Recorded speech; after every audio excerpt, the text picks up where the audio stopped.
We're going to trace the route of the Portadown-Dungannon railway line, starting in Portadown. This is Portadown station, and if you're familiar with this area, you'll know that Portadown has two lines going out of it. You can go out to Belfast or down to Dublin. There used to be a third way out, down to Armagh. We traced that in a different video, and there was a fourth line that went out to Dungannon. That's the one we're going to trace today. So Portadown station runs alongside the Northway. I think Translink owns this triangular shaped car park, which they've turned into a park and ride. So as with all of these videos, I'm going to do the thought experiment of what would it take to get this line reopened. And the fact that Translink owns this parking facility here makes it easier, I think. You still have enough room there to get the big radius you need to turn a train to face west. And looking at the street view beside Denny's, I always found this to be a very open space, and I found it a bit odd. You know, farther down you have a road beside a road. Why would you have one road beside the other? And the answer is, it wasn't always like this. It used to be a road beside a railway, but this road was built on top. The A4 that leads out to the Gervaki Road, this was built on top of the route of the old railway. And you can see here how it used to continue straight out into the fields. Now looking at the street view,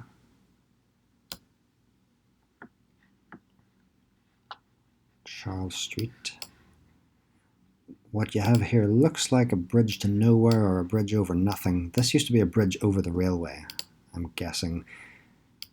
So there's where the trains would have come under, and they would have gone underneath this bridge. So this would have been the original street crossing over the railway line.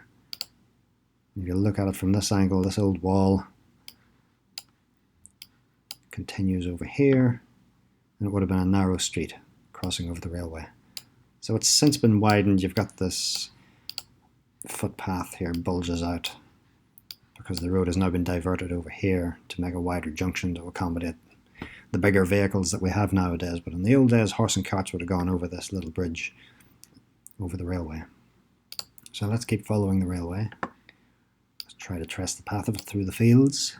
We see some evidence of it here. Very often it's just hedges and rows of trees that you're following through the fields. It's like a visual echo of what used to be there.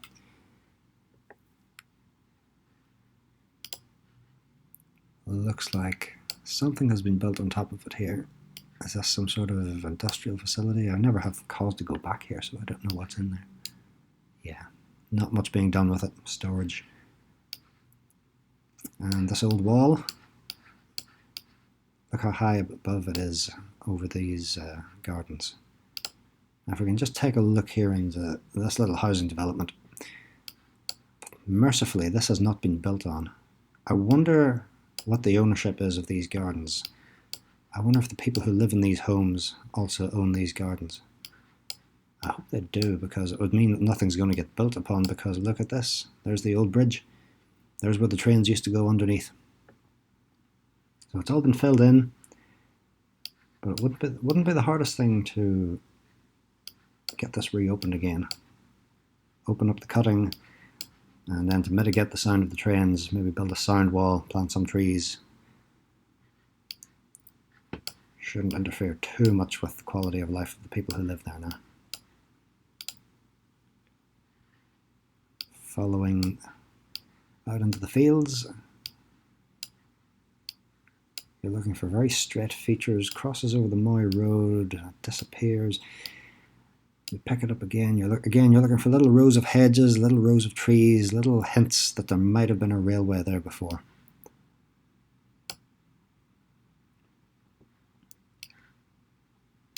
So we see a hedge running through the middle of a field for no apparent reason. That would have run alongside a railway back in the day.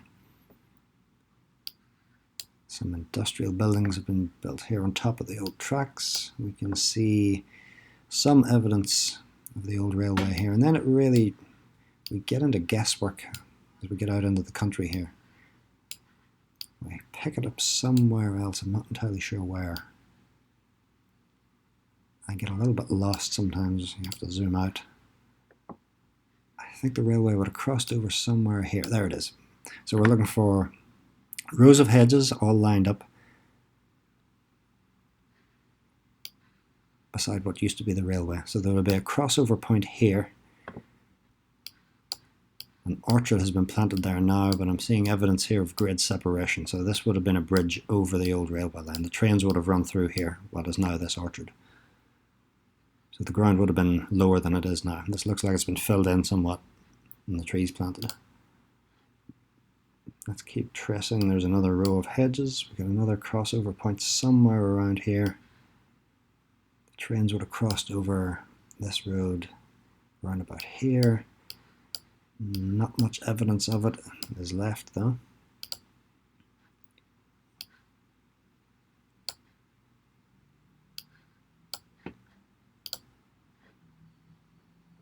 And we'll keep going west. The hedges are lined up here. I think I see a row of trees. That might have been where the railway was. Let's see how it looks beside that road.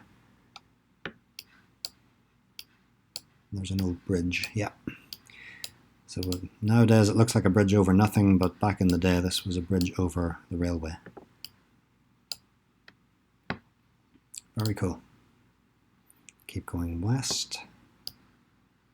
And there's not much visible evidence left of the railway here. Again, we're still looking for hedges lined up with each other. I'm absolutely guessing at this point. I think I see something here that looks like a row of hedges.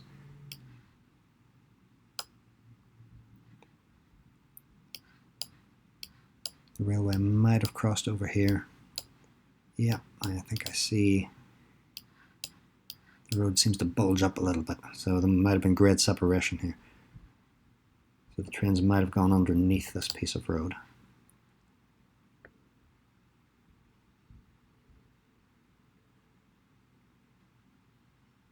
Okay, where was I? Here? Yeah. Yeah, this is it. Little country lane here.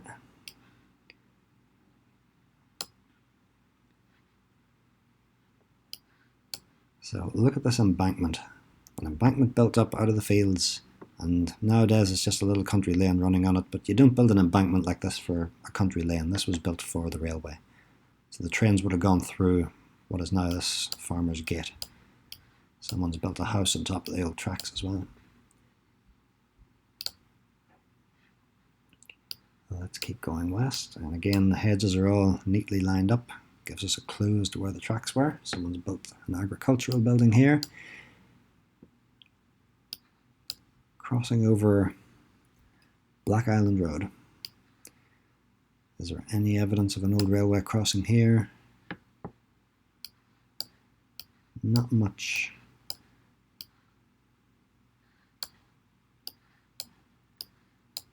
Not much left of any old railway there. Big industrial facility has been built. But the line of the trees through the fields is unmistakable. This looks like bogland here. This looks like where turf would have been dug out of the fields. We can follow the trees very distinctly through the fields. It's pretty easy to follow here, actually. Interesting, when you go through the fields, you see these little marks. I sometimes wonder, is that where the cutting was filled in? But it wasn't filled in exactly, so you still see just a little hint of the old tracks of what used to be there. Here's a crossover point.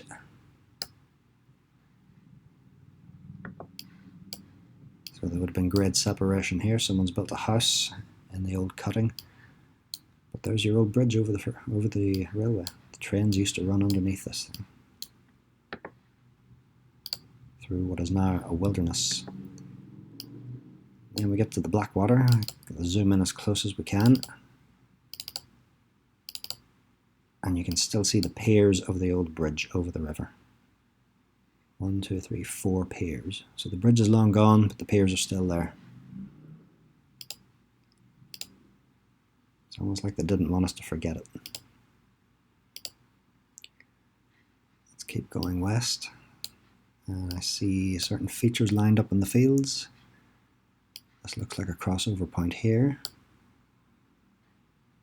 Could this have been a level crossing? It looks a little high. This must have been grade separated then. It looks like there must have been an old bridge here. I'm guessing that the trains would have gone over the top of this road.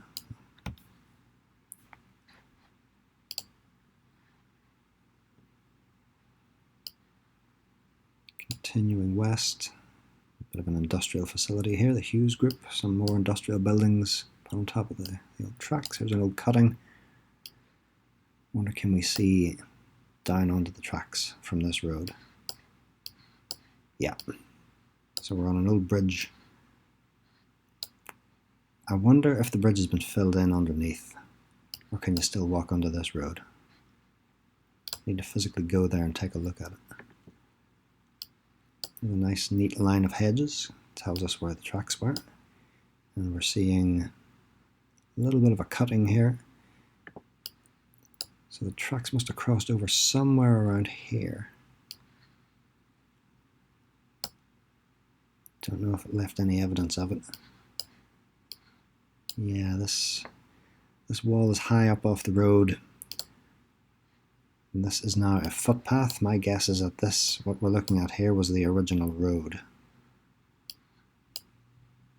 So this might have been grade separated. This might have been a bridge over the old railway, which has since been filled in underneath. And one of the walls has been demolished, but the old wall remains in place.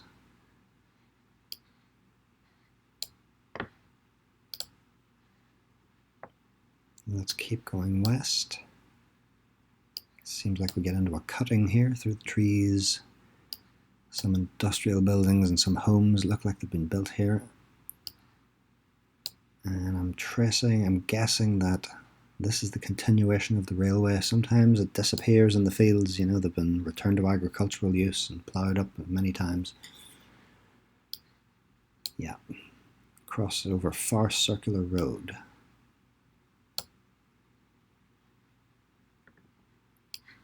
Let's see, is there any evidence of an old railway here? So the fields look like they're higher up than the road. My guess is that there might have been a bridge here at some point. I don't see much evidence of a level crossing.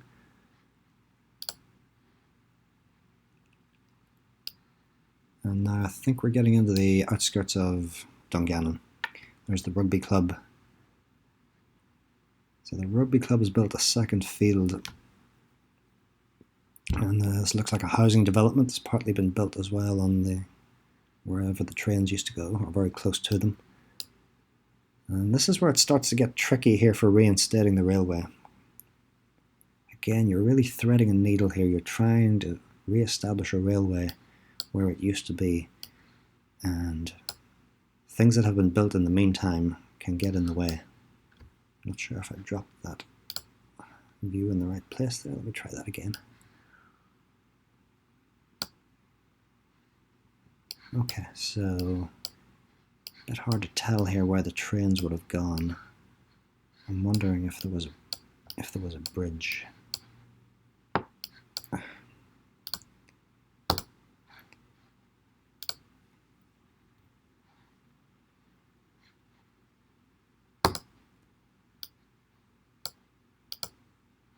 Okay, something's happened with my Google satellite view here. What's going on? Go away. Stop it. Okay, that's it. Where was I? So we're trying to follow the old railway through Dungannon. I think it was something like... Did it run through here? Yeah. You see linear features like this long open space. I'm guessing the railway would have crossed over somewhere here.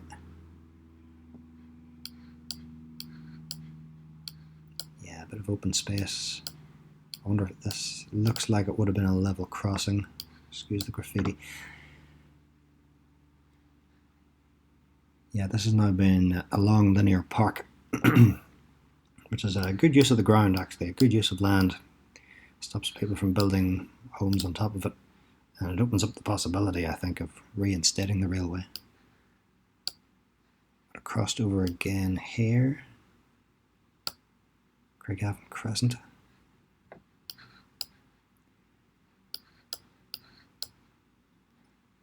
I'm not sure if this would have been a level crossing or if it was grade separated, but hard to tell. And Railway Road.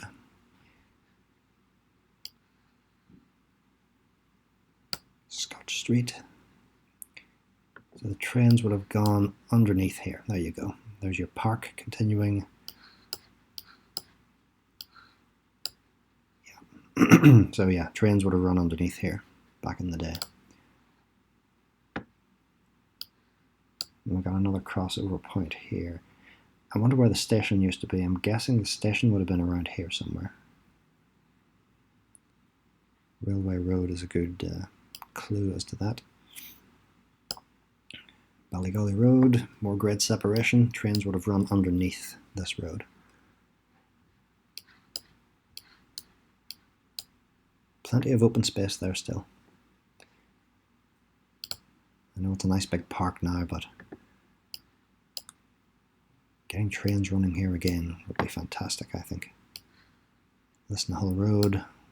Let's see if it was grade separated or level crossing. Looks like it would have been a level crossing. Can you imagine trains running through there? And then the line splits. So if you follow this line up to the north, you go through Coal Island, Stewartstown, and up to Cookstown. And if you go left, it takes you out to Omagh. That was the old line to Omagh. So that's the Portadown-Dungannon line. So of all the lines you could try to open again, this is probably one of the more achievable ones. It gets a bit tricky as you go, as you see here through Dungannon itself, but it runs fairly close to the town centre, which makes it a very useful station, I think. So a lot of people would be able to walk to the station and commute up to Portadown, Belfast, etc. There are certainly people doing longer commutes than that by car now, which is neither comfortable, enjoyable, nor environmentally sustainable. I don't know about you, but I'd rather commute. If I'm going to commute for half an hour, I'd rather be reading a book than chewing the steering wheel and looking at my watch and getting stuck in traffic, but that's another story.